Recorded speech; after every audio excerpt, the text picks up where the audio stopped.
สวัสดีจ้าสบายดีพี่น้องสบายดีทุกคนนะคะสวัสดีสวัสดีนะคะสวัสดีตอนเช้าตอนนี้วันได้หอด6 โมงสับพี่น้องแล่นออกกำลังกายตั้งแต่นาจนมาหอดบ้านเราจะมาหาเก็บมะกอกส่วนต้นข้างๆเฮือนนั่งนะข้าเจ้าซื้อแล้วพี่น้องข้าเจ้าขายแล้วข้าเจ้าก็จะมาขึ้นเอาเบิดต้นเลยแต่เมื่อเขาขายเนี่ยใส่เพราะเขาซื้อไปขายเป็นกิโลนะแต่ว่าคนในบ้านขายกับบริแพงเราให้เขาเบานะเบิดต้นบักลกๆนะมากอกได้ประมาณ6-7 สอบขาย100 เดียวจ้า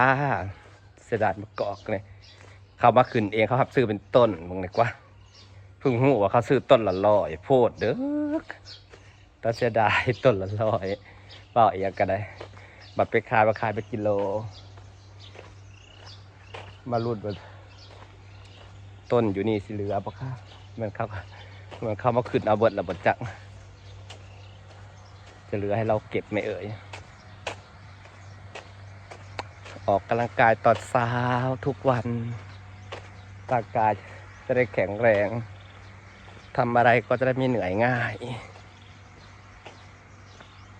มาเลาะบ่งมะกอกแค่ว่าเขาเอาเบิดระบจักเขาเจ้าเอาเบิดเลยบ่ได้ยังเบิดแล้วว่าแล้วเขาเข้ามาบ้านนี่มันต้องเบิด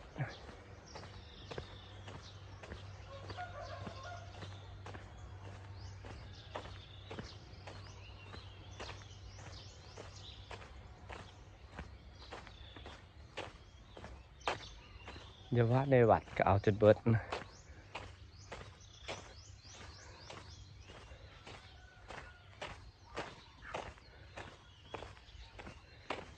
ไปดูมะกอกในวัดสิยังให้ข่อยเก็บจะบ่ค่ะมาเก็บมะกอกอยู่วัด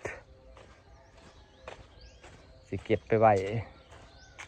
วัดไปงานเจสีพอได้ไปซอยใส่สมตำพี่น้องเบิดแล้วเขาเอาเบิดเลย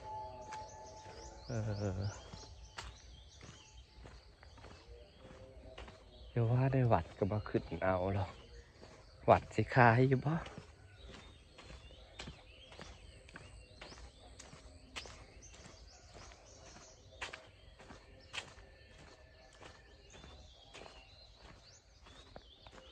ข้าเจ้าสิมาขึ้นเอาจนในวัดนี่มากอกแล้วงามๆพี่น้องสวยๆเลยจ้ะเก็บไปไว้ไปงานสีพอไปใส่สมตำเขาบอกขายเบิดก่อนวิ่งออกกำลังกายแล้วก็พอต้นมะกอกแล้วเก็บมะกอกบ่ชีวิตประจำวันแล้วก็ออกไปทำสวนกับผมมีพอได้เบิ้งคลิปก็สร้างดอกทาป้าเดี๋ยวงามกองอยู่ต้นกับใหญ่เป็นไงเลยพี่น้องซ้ำกันก็ต้นตัวอยู่ในขางเฮือนเจ้าขึ้นหมดแล้วคางอันนี้เขาเจ้าก็ขึ้นหมดแล้วเก็บมะกอกจ้าดีกว่าทิ้งไว้ให้มันเน่า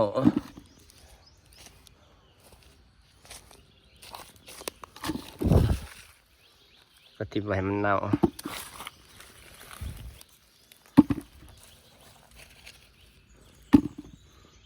จ้ะมีพอที่เก็บอยู่เลย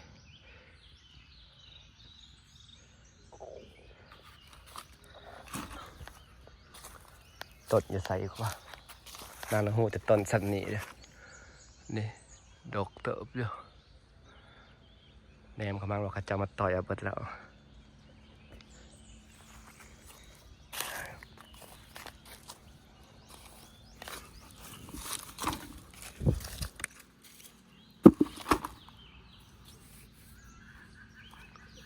เก็บเสร็จแล้วได้ลายเติบแล้วพี่น้องนี่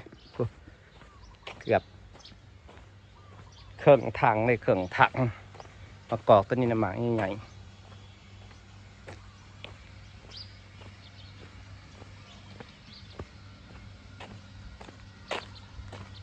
ส่งจอยสิ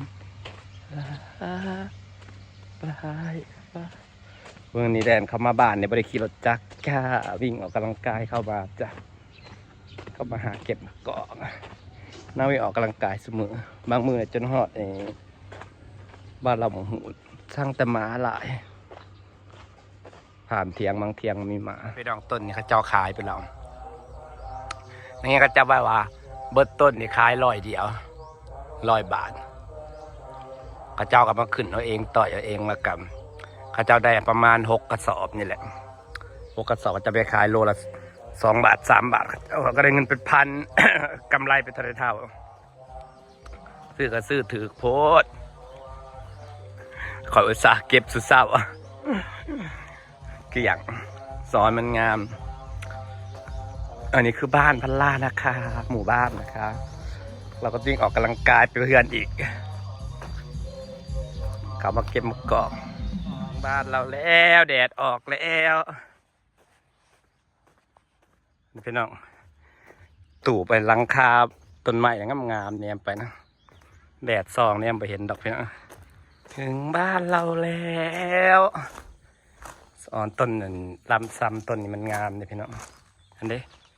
กำแพงต้นไม้เขากำลังเป็นกำแพงผมมันสัตว์ใบมันสัตว์อีก1 เดือนสงกรานต์พอดีจะได้กำแพงงามๆนี่คอยว่าคิดว่าน่าจะสงกรานต์เพราะมันกำลังใหญ่อันนี้คือลำซ้ำนะคะสีเขียวงามเชียวนี่เขียวบนถีบแล้วมือนี้ครับสิขนดินเองนะคะเมื่อนักก็ขนจนเมื่อยขนดินมาถมเส้นนี่ว่าถมมันเป็นคู่ขึ้นจักหน่อยแต่ก็สิแต่งเลือดจักงาเนี่ยนะสิงาสิรอดที่ขออย่าบอกว่าถมดินขึ้นมาอีกยันตายถมดินหลายรถเข็นนี่ดอกนี่เป็น10เป็น30รถไปเลยสิถมมันเป็นเนินๆแล้วก็สิเอาหญ้ามาปลูกใส่มันเขียวก็ปลูกต้นไม้ขึ้น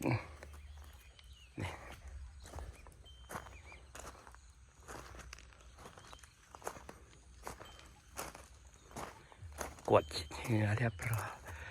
เขาจะขนขี้เหงื่อไปใส่เง่าไผ่ดีกว่าหรือมันนี้ก็ขนดินด้วย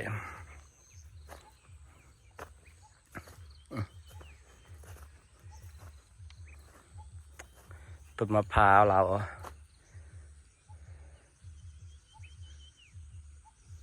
มีความรู้สึกว่าต้นมะพร้าวกำลังสัตว์ทางหญ้าให้แล้วต้นกำลังพุ่งต้นแจอีกโอ้ยแดดออกแต่เช้าแทะฮะก็7 โมงแดดแล้วหญ้าเขาก็กำลังเขียวหญ้ากำลังติดนี่หญ้ากำลังติด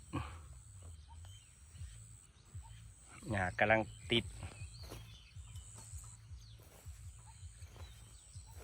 หญ้าเขาเขียวแล้วติดง่ายเลยขนาดแดดแท้แดดว่าสิบติดจังได้หดน้ำมันเศร้าแรงยันมันตายหดจนน้ำอ่างปุ๊ใส่มันเขียวงามนะคาหญ้าเราปุ๊เห็นบ่กำลังเป็นสีเขียวขึ้นมาต้นไม้ทุกต้นกำลังเป็นสีเขียวเพราะว่าดูแลดีต้นนี้เราก็ตัดพุ่มแล้วหัวหยองพี่น้องฝากบรรยากาศไว้สั้นนี่เลยเด้อจ้าพี่น้องจ้าเดี๋ยวไปหารดน้ำต้นไม้ต้องหดให้มันสวยไวจ้าเล็งต้นไม้ให้มันโตเร็วๆเดี๋ยวให้วิทย์หนาพลเดือนหนาหอดเกี่ยวเขาปีหนาให้พวกนั้นมันใหญ่งามอยู่งามเดือนต้องให้มันโตเร็วกว่าเดือน11จ้า